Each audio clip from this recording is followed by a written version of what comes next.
Саламатсыздарбы, биздин каналдын көрүүчүлөрү. Бүгүн биз сиздер менен күнчүтүү печенье жасайбыз. Видеону аягына чейин көрүп, класс басып, комментарий жазыңыздар.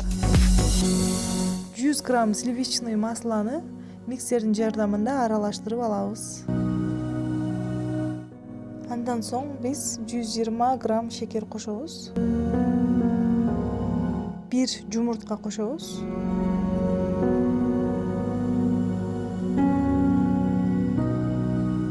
10 грамм разрыхлитель, кичинекей кашыкта туз салып аралаштырып алдык.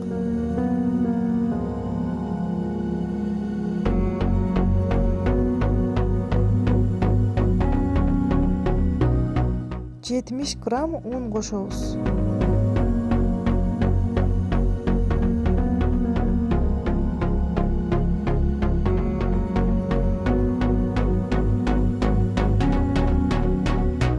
Акырында 160 грамм күншүт кошобуз.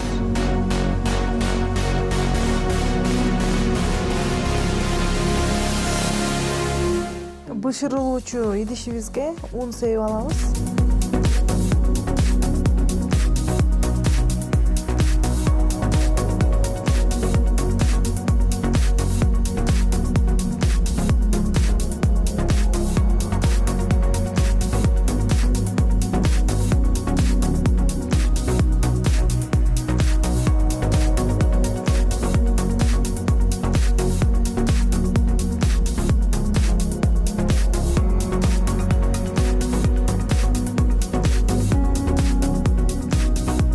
Печеньяны тизип алгандан соң духовкага 180 градуска 15 мүнөткө бышырып алабыз.